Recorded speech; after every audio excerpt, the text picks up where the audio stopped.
علیک یا رسول اللہ وعلی آلک واصحابک سیدی یا حبیب اللہ۔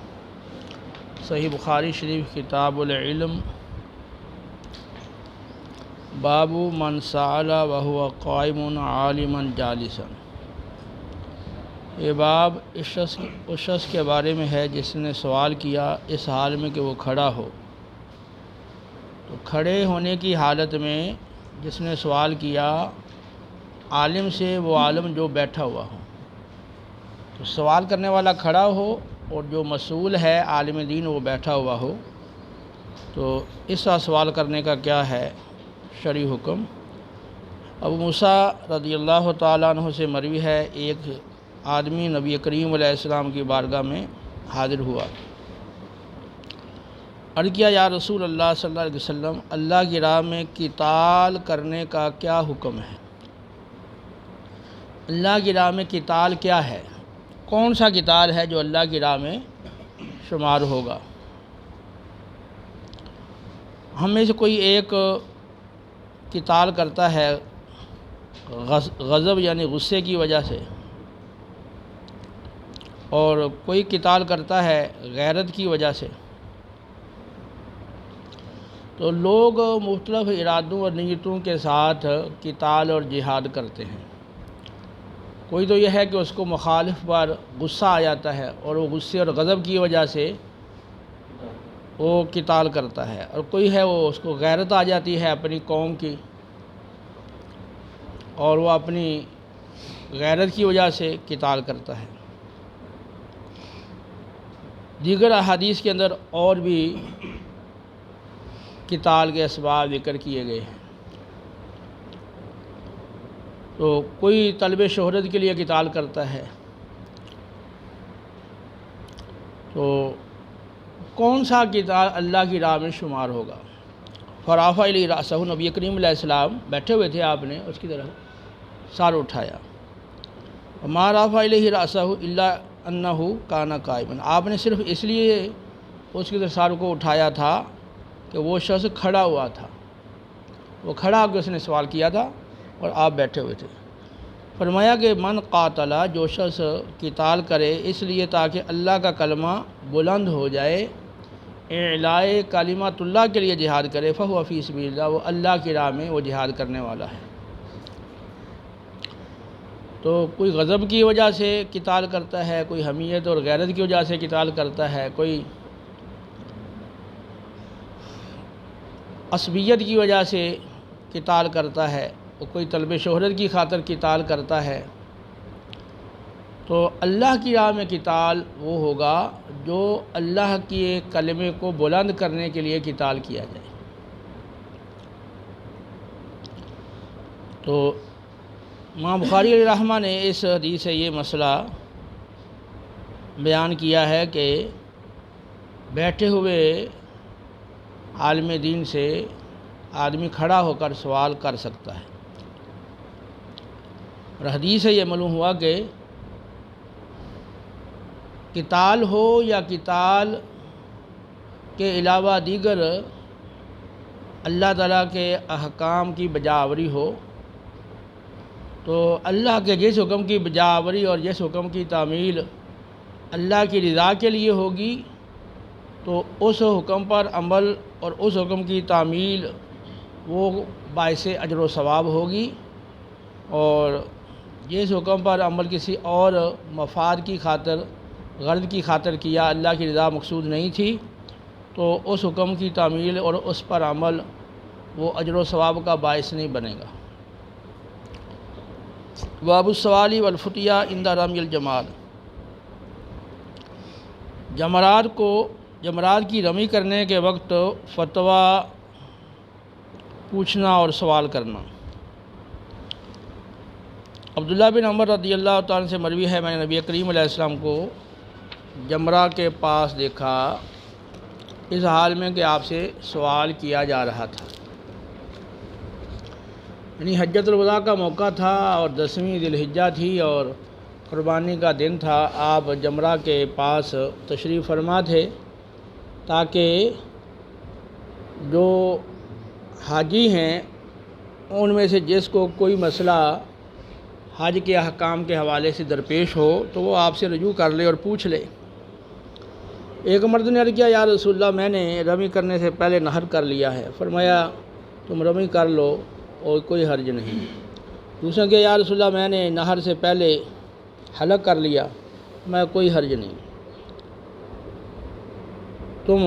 نہر کر لو۔ تو آپ صلی اللہ علیہ وسلم سے جس چیز کے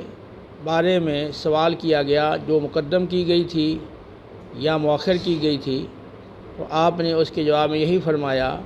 کہ اب جو باقی رہ گیا ہے حج کا فعل یا فعل وہ کر لو، اور یہ تقدیم ہو گئی ہے یا تاخیر ہو گئی ہے اس میں کوئی حرج نہیں۔ تو صاحبین کا اور امام شافعی کا یہی مذہب ہے کہ 10ویں ذی الحجہ کو حاجی جو افعال ادا کرتا ہے تو ان میں سب سے پہلے وہ جمرات کی رمی کرتا ہے، شیطانوں کو کنکر مارتا ہے، اس کے بعد قربانی کرتا ہے، اس کے بعد حلق کرتا ہے، اس کے بعد طواف زیارت کرتا ہے۔ تو چاروں میں ترتیب امام ابو حنیفہ رحمۃ اللہ علیہ واجب ہے، اور جان بوجھ کے اگر اس ترتیب کا خلاف کیا، جان بوجھ کر ہو یا بھول کر ہو، تو ان کے نزدیک اس پر دم ہے۔ طحاوی اور دیگر نے اس کے دلائل نقل کیے، اور صاحبین کا اور امام شافعی کا مطلب یہی ہے کہ یہ ترتیب واجب نہیں ہے، مسنون ہے۔ اگر اس کا خلاف ہو گیا ہے تو قربانی واجب نہیں ہے، دم واجب نہیں ہے۔ یہ روایت پہلے بھی گزر چکی ہے۔ اللہ تعالیٰ کا قول تو مطلب یہ ہے کہ ایسی جگہ جہاں لوگوں کا ہجوم ہے، لوگ کثرت سے موجود ہیں، تو وہ شخص جس سے سوالات کے سلسلے میں رجوع کیا جاتا ہے تو وہ وہاں نمایاں جگہ پر بیٹھے یا کھڑا ہو، تو تاکہ لوگ اس سے پیش آمدہ مسائل کا حل پوچھ لیں۔ باب قول اللہ تعالیٰ وما اوتیتم من العلم الا قلیلا، یہ باب اللہ تعالیٰ کے اس قول کے بارے میں ہے کہ تمہیں علم بہت ہی تھوڑا دیا گیا ہے۔ حضرت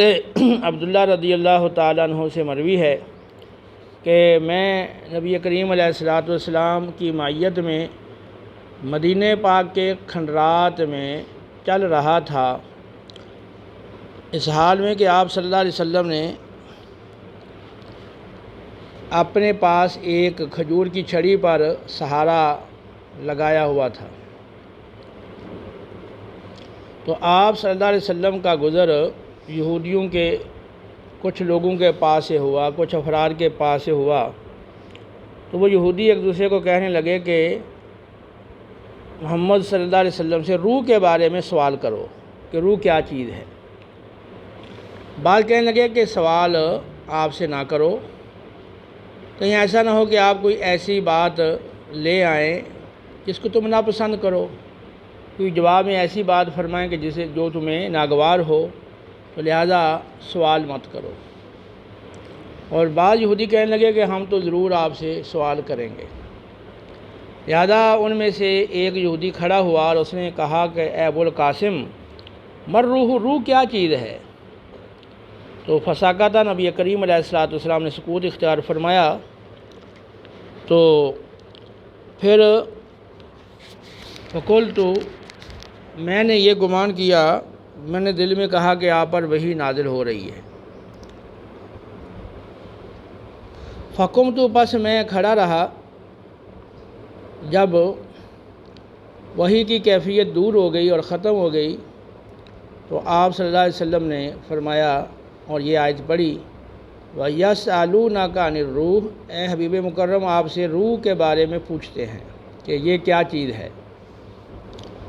تم فرماؤ الروح من امر ربی، روح میرے رب کے امر میں سے ہے، یہ میرے رب کا ایک امر ہے۔ وَمَا أُوتُوا مِنَ الْعِلْمِ إِلَّا قَلِيلًا، تمہیں علم بہت ہی تھوڑا دیا گیا ہے، اتنا علم تمہارے پاس نہیں کہ تم روح کا ادراک کر سکو۔ بس اتنی بات سمجھ لو کہ روح میرے رب کا ایک امر ہے۔ تو ایک تو یہ معلوم ہوا کہ ہمارا علم، بندوں کا علم وہ بہت تھوڑا ہے، وما اوتوا من العلم الا قلیلا، اور انہیں بہت تھوڑا علم دیا گیا ہے۔ تو بندوں کو تھوڑا علم دیا گیا ہے، لہذا ہر بات کے پیچھے پڑنا، کھوج لگانا اور اس کی تہہ میں پہنچنے کی کوشش کرنا یہ درست نہیں ہے، کیونکہ بہت ساری وہ چیزیں ہیں جن کی حقیقت تک آگاہی وہ ہمارے لیے ناممکن ہے۔ اب وہ باتیں جو گزشتہ زمانوں میں گزر چکی ہیں اور جو معاملات گزشتہ زمانوں میں ہو چکے ہیں، تو جن کا ذکر قرآن پاک میں آ گیا، احادیث صحیحہ میں آ گیا، تو ان کا ہمیں علم ہو گیا، یا کوئی اور معتبر طریقہ ہو جس کے ذریعے سے ہم تک پہنچ جائے تو علم آ گیا۔ لیکن بہت ساری چیزیں وہ ہیں کہ جن کے بارے میں نہ تو قرآن پاک میں صراحت ہے، نہ حدیث صحیحہ میں کوئی صراحت ملتی ہے، نہ کوئی اور معتبر ذریعہ ہے کہ جس سے ہم اس کی حقیقت کو پہنچ سکیں۔ تو وہ کسی مورخ نے کوئی بات لکھ دی، کسی سیرت نگار نے لکھ دی، کسی مفسر نے لکھ دی، تو بقول اللہ رحمۃ اللہ تعالیٰ علیہ کے بحوالہ امام احمد بن حنبل رضی اللہ عنہ 3 کتابوں کی کوئی اصل نہیں، کتب سیر اور کتب تواریخ اور کتب تفسیر۔ تو تفسیر کی کتابیں، سیرت کی کتابیں، تاریخ کی کتابیں، ان کی کوئی اصل نہیں ہے، کیونکہ ان کتب کے اندر باقاعدہ اسناد کو ذکر کرنا اور پھر اسناد پہ جرح و تعدیل کرنا یہ کام نہیں ہوتا۔ تو جو شخص لکھتا ہے اس کی تحریر پر اس کے اپنی ذہنیت، اپنے نظریات کی چھاپ کسی نہ کسی شکل میں وہ ضرور ہوتی ہے، تو پھر لکھنے والا وہ اتنی قدر تحقیق نہیں کر پاتا۔ تو لہذا بہت ساری وہ باتیں ہیں جن کی حقیقت تک رسائی ہمارے لیے ممکن نہیں ہے۔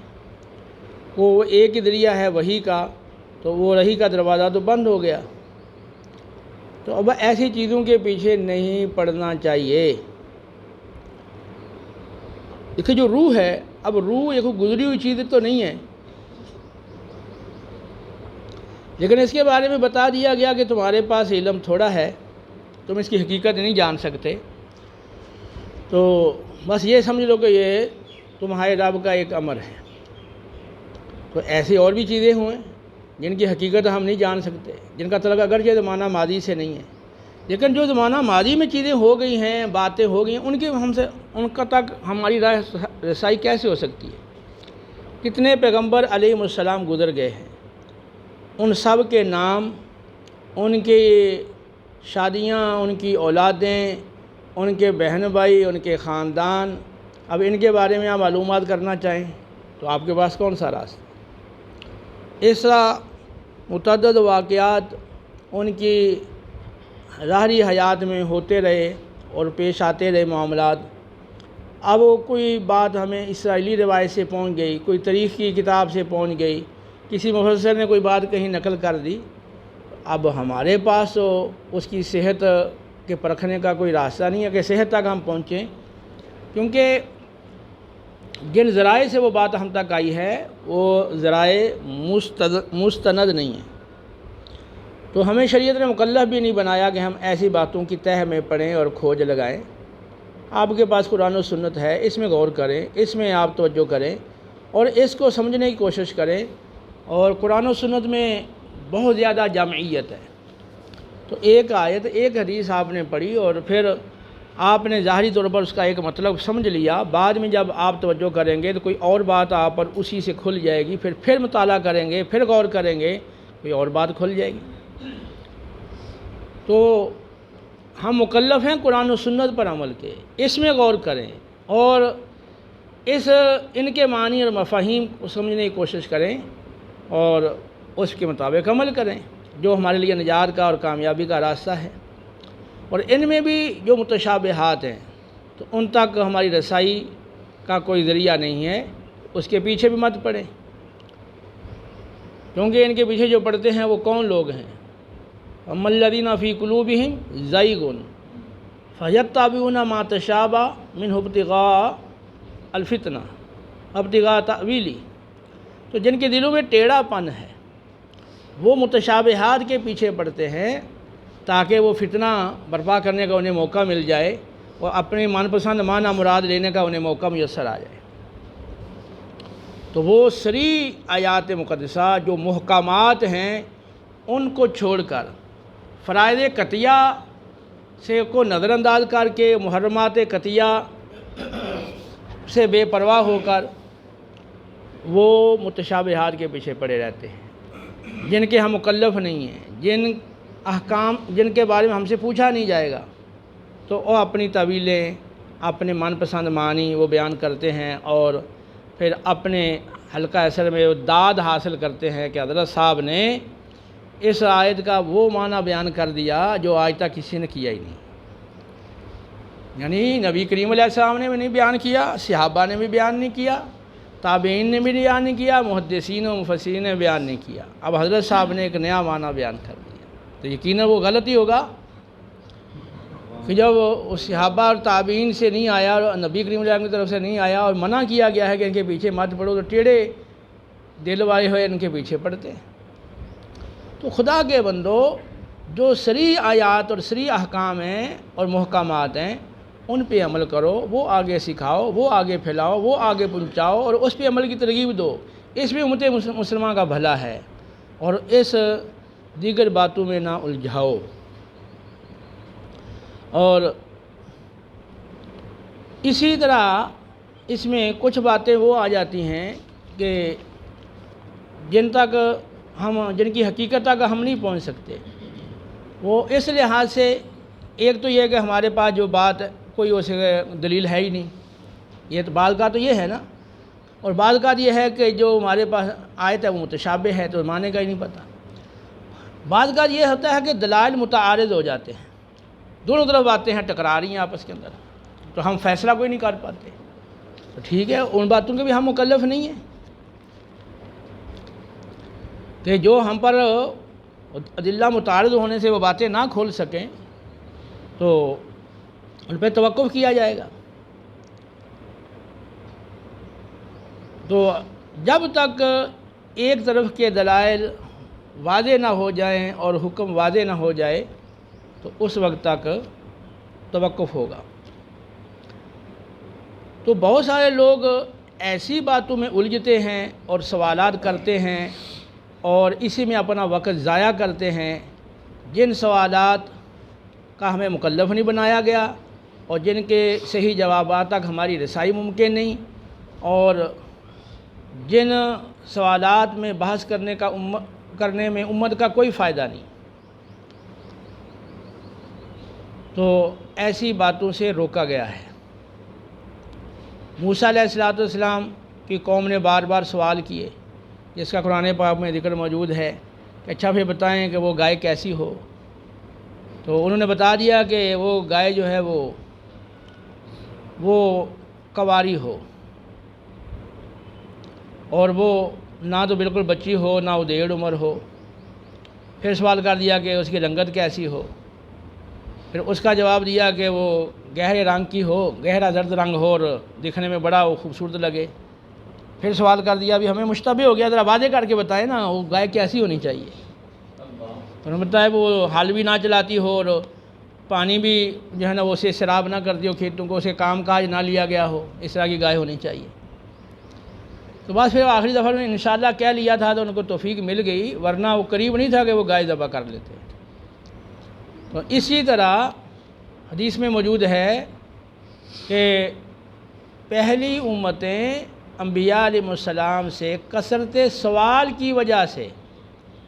اور پھر ان کے حکم پر عمل نہ کرنے کی وجہ سے ہلاک ہوئیں، تو کثرت سوال سے روکا گیا ہے۔ ولا تسألوا عن اشیاء ان تبد لکم تسؤکم، تو ایسی چیزوں کے بارے میں سوال مت کرو اگر تمہارے لیے ظاہر کر دی جائیں تو پھر تمہیں ناگواری ہو۔ تو اب وہ باتیں جن کے بارے میں سوالات کرنا شرعی لحاظ سے دلائل کی روح سے ممنوع ہے، لوگ وہ سوالات کرتے ہیں اور کچھ نادان پھر ان سوالوں کے جوابات دینے کے درپے ہو جاتے ہیں، اس سے نقصان کے سوا کچھ حاصل نہیں ہوتا۔ اسی طرح صحابہ کرام علیہم رضوان کے بارے میں جو قرآن کی صریح نصوص ہیں وہ موجود ہے۔ سورہ توبہ میں اللہ رب العالمین کا ارشاد ہے والسابقون الاولون من المہاجرین والانصار والذین اتبعوہم باحسان رضی اللہ عنہ ورضوا عنہ وأعد لهم جنات تجری تحتها الانہار خالدین فیہا ابدا ذلک الفوز العظیم۔ وہ مہاجرین و انصار جو اسلام لانے میں سابق اور مقدم ہیں، اور بعد میں آنے والے وہ لوگ جنہوں نے خلوص کے ساتھ ان حضرات کی پیروی اختیار کی، تو اللہ تعالیٰ ان سب سے راضی ہو گیا اور یہ سب اللہ سے راضی ہو گئے، اور اللہ تعالیٰ نے ان سب کے لیے وہ جنتیں تیار کر رکھی ہیں جن کے نیچے نہریں بہہ رہی ہوں گی اور جن میں وہ ہمیشہ ہمیشہ رہیں گے، اور یہ بہت بڑی کامیابی ہے۔ تو یہاں اللہ رب العالمین نے اہل جنت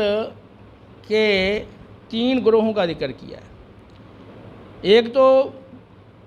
مہاجرین، دوسرے انصار۔ مہاجرین اور انصار جنہوں نے اسلام لانے میں پہل کی ہے اور سبقت اختیار کی ہے، دوسرے نمبر پر جو ان کے بعد خلوص کے ساتھ ان کے پیروکار بنے اور ان کے راستے پر چلے، تو ان لوگوں کے لیے جنت کی خوشخبری ہے اور کامیابی کی خوشخبری ہے۔ تو اب جو مہاجرین اور انصار میں سے بھی نہ ہو اور خلوص کے ساتھ ان کے پیروکاروں میں سے بھی نہ ہو، اس کے لیے کوئی خوشخبری یا کامیابی نہیں۔ آگے دیکھیں سورہ الفتح کے اندر لقد رضی اللہ عن المؤمنین اذ یبایعونک تحت الشجرہ فعلم ما فی قلوبہم فانزل السکینۃ علیہم واصابہم فتحا قریبا۔ تو سیدنا عثمان غنی رضی اللہ تعالیٰ عنہ کے بارے میں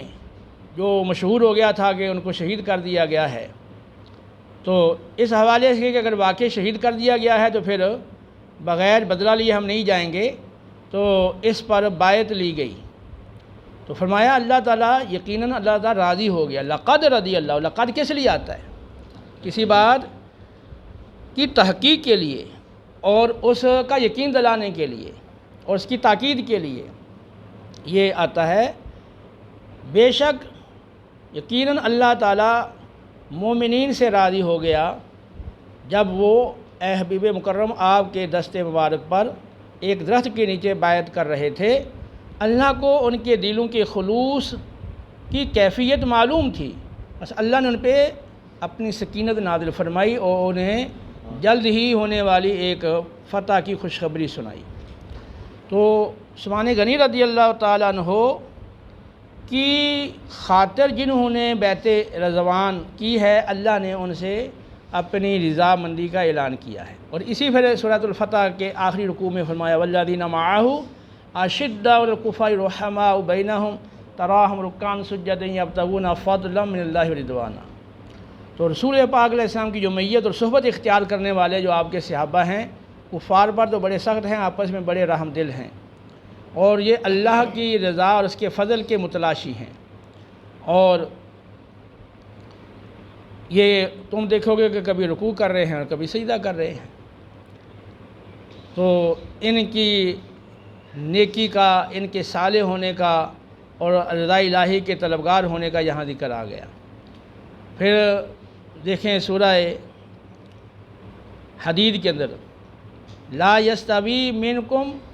من انفق من قبل الفتح وقاتل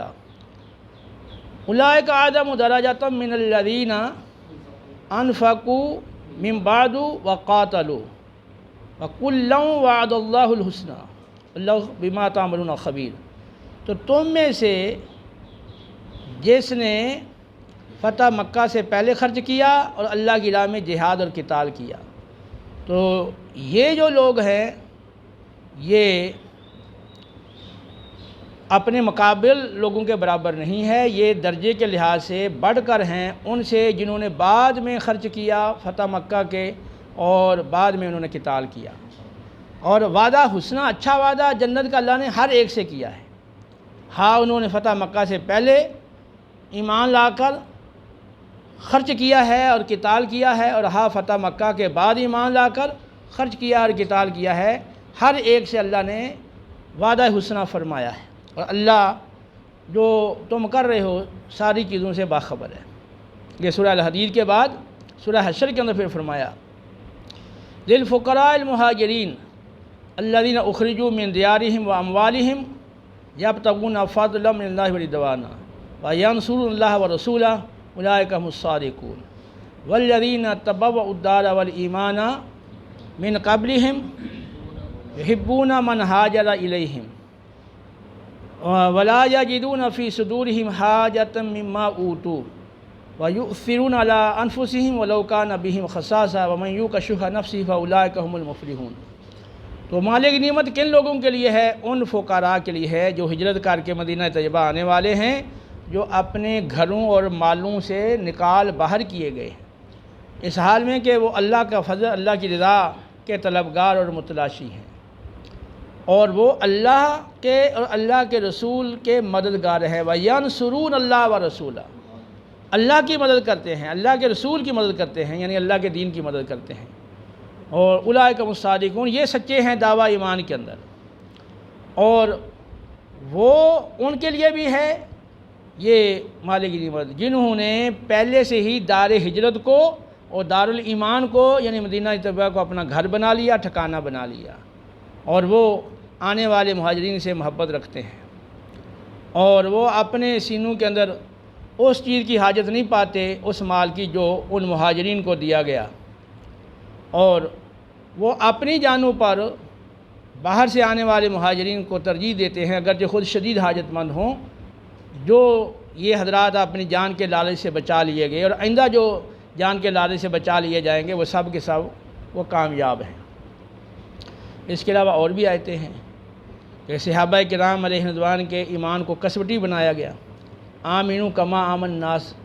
تو لوگ یعنی جیسے صحابہ ایمان لائے ہیں تو دوسروں سے مطالبہ ہے تم بھی ایسا ایمان لاؤ، اور اسی طرح کہ فَإِنْ آمَنُوا بِمِثْلِ مَا آمَنْتُمْ بِهِ فَقَدِ اهْتَدَوْا، تو اے حبیب مکرم کے صحابہ جیسے تم ایمان لائے ہو اگر یہ بھی ویسا ہی ایمان لائیں تو یہ ہدایت پا جائیں گے۔ اور بھی آیات ہیں سورہ توبہ کے اندر لَقَدْ تَابَ اللَّهُ عَلَى النَّبِيِّ وَالْمُهَاجِرِينَ وَالْأَنصَارِ الَّذِينَ اتَّبَعُوهُ فِي سَاعَةِ الْعُسْرَةِ تو من بعد ما كاد يزيغ قلوب فريق منهم، تو اللہ تعالیٰ نے اپنے نبی پر اور مہاجرین اور انصار پہ اللہ تعالیٰ نے رحمت کے ساتھ توجہ فرمائی، بعد اس کے